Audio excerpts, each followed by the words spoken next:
සුබ දවසක් ඔයාලා හැමෝටම. මම අදත් ඉඟුරුව ගාවගෙන තව අලුත් වීඩියෝයක් ඔයාලට අරන් ඇවිල්ලා තියෙනවා. ඒතකොට මම අද මේ කතා කරන්න බලාපොරොත්තු වෙන්නේ අපේ ජනවාරි ඉඟුරුව ගාවේ ජනවාරි ගිය අවුරුද්දේ 2025 ජනවාරි දාපු ඉඟුරුව වල මේ වෙද්දි තියෙන තත්ත්වේ මේ වෙද්දි තියෙන්නේ මෙන්න මේ වගේ තත්ත්වයක තමයි තියෙන්නේ. ගස් මැරිලා ගස් තිබ්බ තැනුත් දැන් නැති තත්ත්වයක් තියෙනවා මේ රැඟුන් ඉඟුරුව එක. මේක දැන් ජනවාරි මුල හිටෙව්වේ. ඒතකොට ජනවාරි 15 වගේ වෙද්දි තමයි මුලින් පැලවිලා එන්න ගත්තේ. ඒතකොට දැන් මේක සම්පූර්ණයෙන්ම ගස් මැරලා තියෙනවා. මේ අයින වල තව පොඩි ගස් පොඩක් තියෙනවා. අනිත් එක තමයි මේ ඉඟුරු වල අල කොළ පාට වෙන්නේ ඇයි කියලා ගොඩක් අය අහලා තිබ්බා. මේ පස් දාලා වහන්න බැරුණාම තමයි මෙන්න මේ විදිහට අල කොළ පාටලා තියෙන්නේ. අපිත් මේ එහෙම පස් දාලා හරියට වහගන්න බැරි වෙච්ච එකක්. ඒකෝර තමයි මේ විදිහට තියෙන්නේ. මම මේක ඔයාලට පෙන්වන්න මින්ද තමයි මේ පඳුර ගත්ත පෙන්වන්න ඔයාලට අර ප්‍රශ්නෙට උත්තරෙත් එක ගේන්න. මේ විදිහ මේ දැන් අල මතුවලා තියෙන උඩට මේ තියෙන රැඟුන් වර්ගේ. එතකොට මාස 12ක් එද්දි සාමාන්‍ය ගස්වල මේ විදිහට තිබ්බ තැනුත් මැරලා තියෙන්න ඕන. එතකොට ඔය දිලීර තියෙන එහෙම වගාවල් කොහොමද හොයාගන්නේ කියලා ගොඩක් අය අහලා තිබ්බා. දිලීර තිබ්බේ වගේ මේ ගස් තිබ්බ තැන් කොහොම අල්ලලා බලද්දි වතුර ගතියක් වගේ අන්න ඒ වගේ තෙත ගතියක් තියෙනවා. නිකන් අල්ලද්දි නිකන් අර එබෙන ගතියක් වගේ තියෙනවා. ඒක පොඩ්ඩක් බලලා ගන්න ගද්දි ඒතර අපි මේ පඳුරක් ගලවලා ඔයාලට පෙන්වන්න තමයි මම මේ වීඩියෝ එක අරගෙන ආවේ. කොහොමද අල්ල තියෙන්නේ කොච්චරක් තියෙනවද මොකක්ද කියන්නේ මේ රැඟුන් එකක්. ඒතර අපි මේක හිටවන්න කලින් අපි කුකුල් පෝර දාලා තමයි මේක හැදුවේ. කුකුල් පෝරක් දාද්දි අර මම කලින් වීඩියෝ වල කියලා තියෙනවා කොහොමද දාගන්න ඕනේ කියලා. ඒතර අපි ගලවලා බලමු මේකේ කොහොමද අස්සන්න තියෙන්නේ කියලා. මාස 12ක වගාවක් මේ තියෙන්නේ.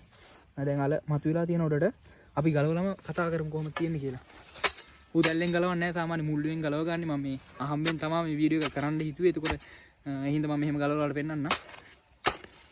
අලේ කොහොමද තියෙන විදිය එකත් එක්ක පෙන්නන්නත් එක්ක මම මේ වටෙන් හාරලා ගලවන්නම්. මෙහෙම සාමාන්‍ය හාරලා නැහැ. ඉතින් ඉක්මනට ගලවලා ගන්නවා. මම ඔයාලට කතා කර කර වැඩේ ගලවන විදිය පොඩි පැහැදිලි කිරීමක් කරන්න ඉඳන් තමයි මේ වතෙන් ගලවලා පෙන්නන්නේ. අල තියෙන විදියත් එක්ක බලන්න.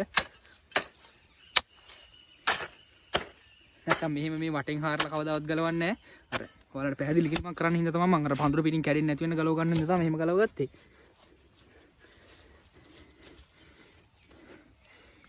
මෙන්න රැඟුන් වල තියෙන විදිය. අර උඩට මතුවලා තියෙන ටික මේ තියෙන්නේ සාමාන්‍ය මේක කිලෝ 1.5ක වගේ ප්‍රමාණයක් තියෙනවා අස්වෙන්න. සාමාන්‍ය අඩියක් විතර දිගට පඳුර මේ ගිහිල්ලා තියෙනවා. දැන් මුළුත් භාගයක් දිරලා මෙන්න මේ විදියට තියෙන බීජ වල ගද්දි වල කොහෙන් වුණත් මෙන්න මේ විදියට ගස් ටික කඩලා නැතුව නිකම්ම මැරිච්ච තැනකින්ම ගන්න. එතකොට තමයි මාස 12 වෙලා තියෙන්නේ. ඔයාලට පේනවාද දැන් මේ මුළුත් මැරෙන ගමන් තියෙන්නේ. ගොඩක් මුල් මැරිලා මේ බොල්ලලා ගිල්ල තියෙනවා මාස 12 වෙලා හින්දා. කොහෙන් බීජ ගත්තත් මෙන්න මේ මට්ටමට ගස් මැරලාද කියලා බලගන්න. මොකද ගොඩක් තැන් වල මාස 12යි කියලා ගස් ටික කඩලා අන්න එහෙම තැන දැන් ගොඩක් තියෙන තාම අර මේ ගොඩක් අය මාර්තු වගේ හිටවපු අය ඉන්නේ. මාර්තු මේ මාසේ දාපු වගේ මේ විදිහ සම්පූර්ණ ගස් මැරෙන්න විදිහක් නැහැ. මොකද මාස 12ක් කියලා නැහැනේ. ජනවාරි දාපු වගේ තමයි මේ මට්ටමට තියෙන්න ඕන.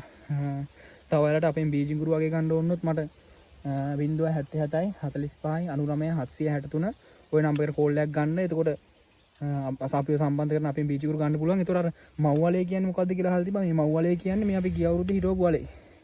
මෙන්න මේ අල කෑල්ල තමයි මේ වගේ ග්‍රෑම් 35 කෑල්ලකින් තමයි අපි මේ වගේ කිලෝ 1.5 වගේ පඳුරක් ගලවගෙන තියෙන්නේ.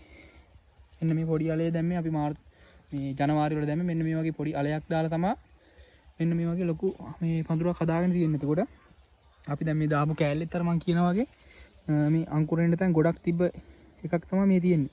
මේ වගේ චූටි කෑලි දාලා හරියන්නේ නැහැ. දැන් මේක පෙලක් අය පොඩි කෑලි දා ගන්නවා. එහෙම දාලා හරියන්නේ නැහැ. මෙන්න මේ වගේ කෑල්ලක්වත් දා ගන්න ඕන. අනිත් එක රැඟුන් එක ඉඟුරු එක හොයාගන්නේ කොහොමද අහලා තියෙනවා. ඒ රැඟුන් ඉඟුරු එක කඩපුවාම තද කහ පාටක් තියෙනවා. චීනි ඉඟුරු එක කහ පාට නැහැ. මෙන්න වගේ කහ පාටෙන් තමයි ගොඩක්ම රැඟුන් එක කියලා හොයාගන්න පුළුවන්.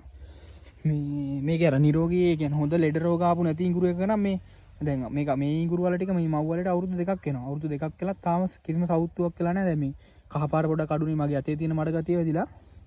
මෙන්න මේ මට්ටමට තියෙන්න ඕන. මේ ඉඟුරු බීජ ඕන නම් අපිට කතා කරන්න. එතකොට ඔයාලට ඇවිල්ලා ගන්නත් පුළුවන්. WhatsApp කරා මැසේජ් එකක් දාලා ඔයාලා ඉන්න හරියකට ගෙන්න ගන්නත් පුළුවන්. ඉඟුරු බීජ කොහෙන් ගත්තත් ඔයාලගේ වගාවේ ඉදිරි ගමන තීරණය වෙන්නේ ඔයාලා ගන්න බීජ වලින්. ඒතකොට හොඳම තත්ත්වයක බීජ ටිකක් කොහෙන් ගත්තත් ගන්න. ඉතින් එතකොට ඔයාලා වගාව සාර්ථක විදිහට කරගන්න පුළුවන්. අපි තවත් වීඩියෝ එකකින් හම්බෙමු. මම අද මේ පඳුරක් ගලවන එකක් අහම්බෙන් තමයි මේ වීඩියෝ එක කරන්න බැලුවේ. මේ වීඩියෝ එක අරගෙන ආවේ. අපි තවත් වීඩියෝ එකකින් හම්බෙමු. ඉඟුරු බීජ උණයි මට කතා කරන්න. සාමාන්‍ය අපි එදිනදා තියෙන මිලත් එක්ක බලලා තමයි දෙන්නේ. කහ බීජයක් තියෙනවා. මේ එදිනදා වෙළඳ පොලේ පවතින මිලත් එක්ක බලලා ඊට යන මිලෙන් තමයි දෙන්නේ. මේ බල්ලා ගන්න වල බීජ ඕනොත් අපිට කතා කරන්න. එහෙනම් අපි තවත් දෙයක් හම්බෙමු.